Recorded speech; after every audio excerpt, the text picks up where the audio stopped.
Bonjour à tous et bienvenue dans cette nouvelle vidéo sur ma chaîne. Comme vous pouvez le voir, la bibliothèque a revêtu sa déco de Noël parce que hier, dépitée devant Love Actually en train de devoir refaire mon sapin parce que les chats avaient fait tomber toutes les boules, qui heureusement sont incassables, je sais pas, m'est venue une lubie comme quoi l'automne c'était gentiment fini, donc la déco d'automne de la bibliothèque a été retrouvée, les armoires, et puis je me suis dit que il fallait que, voilà, que je rajoute un petit quelque chose, non? Alors, tadam! Les personnes qui me suivent sur Instagram l'ont déjà vu mardi matin, mais voilà, je trouvais, voilà, j'avais très envie de pouvoir vous faire des petites vidéos de Noël devant une déco de Noël. Aujourd'hui on se retrouve pour faire un Winter Book Tag, donc moi je l'ai appelé comme ça parce que j'ai rien trouvé de mieux déjà pour commencer, et tout simplement parce que j'ai pris plusieurs questions de tags différents trouvés sur Booktube que d'autres personnes ont réalisé. Et du coup, moi j'ai pris celles qui m'intéressaient et je les ai mis dans ce petit tag là parce que je ne voulais pas me lancer dans 3 tags différents. Ça me semblait un petit peu, voilà, il n'y a pas assez de jours dans le mois de décembre pour faire toutes les vidéos que je voulais déjà au mois de décembre. Donc du coup, je me suis dit que j'allais réunir les questions qui me plaisaient le plus dans cette vidéo. Oui. Manger. Vincent qui m'envoie des photos de foie gras quoi. Alors que je crève la dalle. Merci! Au tout départ, j'avais été taguée par The Second Star to the Right pour faire le Christmas Carols Book Tag, qui était plutôt sympathique. Et puis après, j'en ai vu encore un autre, et puis encore un autre, donc du coup, je me suis dit, vas-y, mélange tout, tu verras ce que ça donne. Donc voilà! J'ai comptabilisé au total 13 questions, et les premières sont en lien avec des chansons de Noël. Première question. Let It Snow, un livre dont l'histoire prend place en hiver. Ça va être compliqué parce que j'ai un peu beaucoup de livres qui se passent en hiver en général. Je suis, comme vous le savez, une dingue de Noël et de l'hiver. Et donc du coup, quand je vois des livres qui parlent de ça, forcément ça me donne envie et forcément je craque, donc j'en ai quelques-uns. Du coup je répondrai par Douce Nuit, le livre que j'ai terminé l'autre soir, qui recueille 2 nouvelles de Rose Clark et de Faye Robertson aux éditions Milady. The Christmas Song, ton histoire de Noël préférée. Alors j'ai pas vraiment d'histoire de Noël préférée parce que j'étais plutôt une lectrice ou une écouteuse, enfin, on me racontait plutôt des histoires classiques, on va dire. Donc du coup, vraiment des histoires de Noël, je pense que ce serait l'histoire de Charles Dickens avec Scrooge, donc un chant de Noël, parce que quand j'étais petite, en fait, je regardais la version Disney, donc avec Mickey, Picsou, Donald, et j'avais un passage qui me faisait flipper, mais je le regardais tout le temps. C'est une VHS que j'ai mais usée jusqu'à la corde, si bien qu'un jour, elle a rendu l'âme. J'avais les bandes qui sortaient comme ça de la VHS. C'était la fin de ma vie, je crois, enfin de ma première vie en tout cas, parce que j'ai eu beaucoup de mal à m'en remettre de cette VHS, parce que je l'aimais énormément. Et il n'y a pas très longtemps, je l'ai retrouvée en DVD, et il n'y a pas très longtemps, j'ai remarqué que tout repassait à la télévision. Donc voilà, ma vie va beaucoup mieux depuis.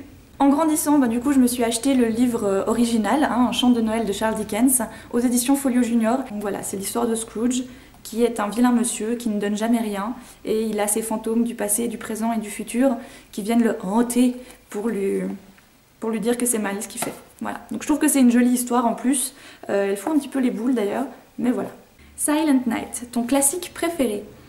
Alors, je répondrai par mon classique préféré en période de fête, parce que voilà, il y a une différence pour moi avec les classiques basiques que j'ai beaucoup aimés et des classiques qui pour moi se lisent en hiver. Pour moi, un classique qui va très très bien avec l'hiver, c'est les œuvres de Jane Austen, parce que j'adore cet auteur et que je savoure en fait, parce que je ne veux surtout pas en lire trop maintenant. J'ai envie vraiment de pouvoir échelonner mes lectures de cet auteur-là, parce qu'elle n'a pas écrit 1000 livres non plus, quoi, je veux dire.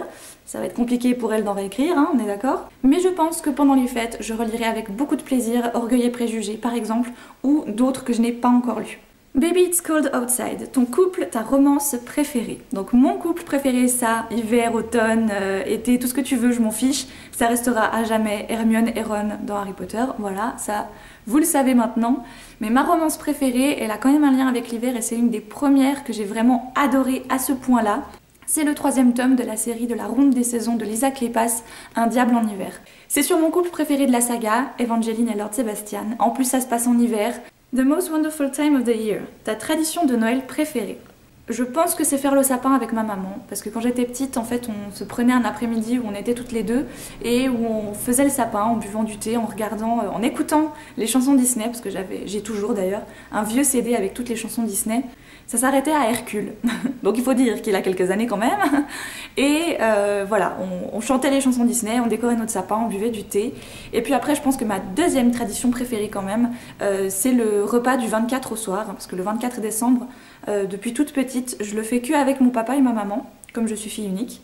Parce qu'en fait, du 24 au soir, j'ai ce souvenir quand j'étais plus petite, où en fait ma maman commence très tôt le matin, parce qu'elle est pâtissière, et du coup elle finissait quand même raisonnablement tôt la journée.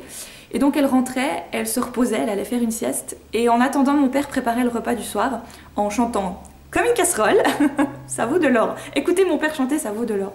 Et moi, je regardais des films de Noël à la télévision. Donc voilà, je sais pas, il y a cette ambiance avec le feu dans le poêle. Je trouve que, je sais pas, il y a une ambiance hyper cocooning et c'est une des plus belles images que j'ai de moi avec ma petite famille en fait. Voilà. All I Want for Christmas. Quel livre voudrais-tu le plus voir sous ton sapin? C'est compliqué, je dirais toute ma wishlist.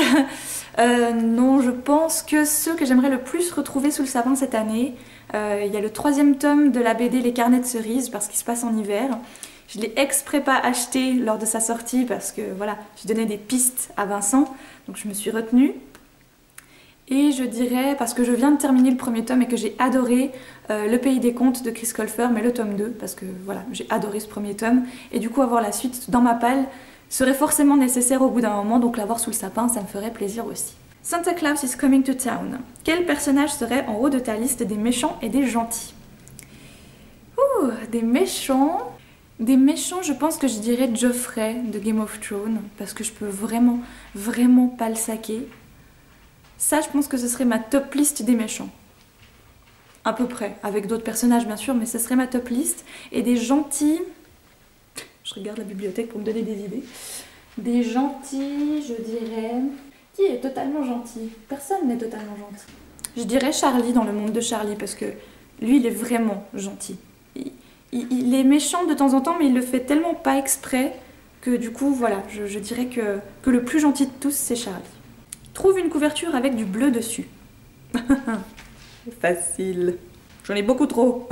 Ça va du tout. Donc, nous avons les Orphelins Baudelaire, nous avons The Mortal Instruments, nous avons Les Fiancés de l'hiver. Bon bah voilà, hein, c'est tellement original, mais je crois que c'est le plus bleu de bleu que je peux avoir dans ma bibliothèque, avec le 3e tome de Hunger Games. Ah. Un livre que tu utiliserais à la place de ton étoile de Noël sur ton sapin. Ouh, faut que ce soit un sacré coup de cœur ça. Voilà. Margot, tu es tellement originale. Tu nous présentes ce livre, je crois, dans toutes tes vidéos. Non mais vous le savez à quel point ce livre m'est cher, donc je pense que oui, il irait sur le haut du sapin, il remplacerait mon étoile de Noël. Parce que voilà, c'est ce qui nous lie quoi. Un endroit fictif parfait pour les vacances de Noël. Ah, celui-là je sais, trop facile. J'irai à Lucky Harbor. Sérieux, je crois que j'ai jamais vu un village aussi trop mignon et adorable que Lucky Harbor. Autre que Poudlard, parce que je peux pas citer Poudlard tout le temps, ok. Donc je dirais Lucky Harbor, parce que j'ai adoré cette petite ville où on a l'impression que tout le monde se connaît, et où en plus il neige. Voilà, j'irai là. Quelles sont ta boisson, ta gourmandise et ton film préféré pour la saison? Bon bah la boisson c'est le thé, avec le chocolat chaud. J'aime particulièrement les thés de Noël, cannelle, orange, pomme, etc. Je trouve que ça va, voilà, tellement avec tout. La gourmandise... Je vais essayer de le dire en vrai français cette fois, c'est le pain d'épices. Non, parce que j'ai remarqué que Biscombe, j'avais que mes abonnés suisses qui le comprenaient, ou ceux des frontières, hein, voilà. Donc je dirais pain d'épices, les biscuits de Noël, tout le chocolat, enfin, il y a trop de choses. Et les mandarines, oh, j'adore les mandarines. Oh mon dieu, j'adore ça. Et mon film préféré, c'est compliqué aussi, parce qu'il y en a beaucoup trop. Qu'est-ce que je pourrais dire? Home Alone, donc Maman j'ai raté l'avion, Anastasia, L'étrange Noël de Mr. Jack, oh, The Holiday, oh j'adore ce film, avec Cameron Diaz et Kate Winslet, oh j'adore ce film, je l'ai regardé encore l'autre soir, j'adore. Aimes-tu l'hiver? Je pense que ça se voit un tout petit peu quand même de temps en temps chez moi, j'adore l'hiver. En fait j'adore l'automne et j'adore l'hiver, c'est vraiment mes deux saisons préférées, je sais pas. Tout me plaît dans ces saisons. Il y a les lumières, il y a Noël, il y a la neige, on espère un petit peu de temps en temps, s'il vous plaît. J'adore. Et puis je suis une adepte du froid. Voilà, il y a des gens qui détestent ça, moi j'adore le froid. Je préfère m'emballer pour avoir chaud plutôt qu'avoir trop chaud et ne plus savoir quoi enlever. Vous savez, au bout d'un moment, l'été, je déteste ça. C'est un truc que je supporte pas. Et enfin, dernière question, quelle est ton activité préférée pendant l'hiver? Alors, si j'avais poursuivi un tout petit peu et que je m'étais un tout petit peu tenue à ma résolution et à mon envie de continuer, je vous répondrais aujourd'hui le snowboard. Mais comme ça fait quoi, 5 ans que je ne suis pas montée sur une planche. Normalement cette année on avait dit qu'avec les copines on irait, on n'a toujours pas été, c'est normal, on attend peut-être que les fêtes passent. Mais voilà, j'adorerais refaire du snowboard parce qu'en plus j'ai un board magnifique que je trouve juste sublime. Mais il dort au fond de la cave depuis 5 ans, voilà. Sinon mes activités préférées bien sûr c'est les balades, voilà, si j'avais un petit peu plus de neige, j'irais me balader dans la neige, et puis sinon c'est le cocooning. Moi je trouve que c'est une activité que tout le monde devrait pratiquer en cette saison. Le cocooning c'est quand même ultra cool. Être dans sa petite couverture comme ça avec son chocolat chaud, devant un film de Noël ou avec un livre de Noël, voilà, moi je dis qu'il n'y a rien de mieux. C'est une activité que j'adore. Et cette année je me suis rendu compte que j'aimais beaucoup décorer. Je vous avais dit une fois que j'aimerais bien avoir ce talent de décoratrice, de petit bricolage un peu tout bête, mais voilà, qui serait sympa à faire, et que je n'y arrivais pas. Et bien cette année, je crois que j'ai compris le truc. Voilà, hop, ça marche. Du coup, j'adore faire ça. Et voilà pour ce petit tag de Noël, d'hiver, enfin appelez-le comme vous voulez. Moi ça m'a fait vraiment plaisir de le réaliser parce que c'était des questions qui m'intéressaient plutôt pas mal et que voilà, je me suis dit pourquoi pas. Si vous avez envie de le reprendre dans la configuration que je l'ai fait, n'hésitez pas, voilà, tout simplement. Je vous laisse toutes les questions en barre d'infos si vous avez envie de le reprendre tel quel, ou sinon je vous link bien sûr les vidéos qui m'ont inspirée et pour lesquelles j'ai été puiser certaines questions. Je vous embrasse très fort, je vous souhaite déjà au cas où de belles fêtes. Prenez grand soin de vous, prenez grand soin de vos proches et je vous embrasse très fort. Belle lecture à tous.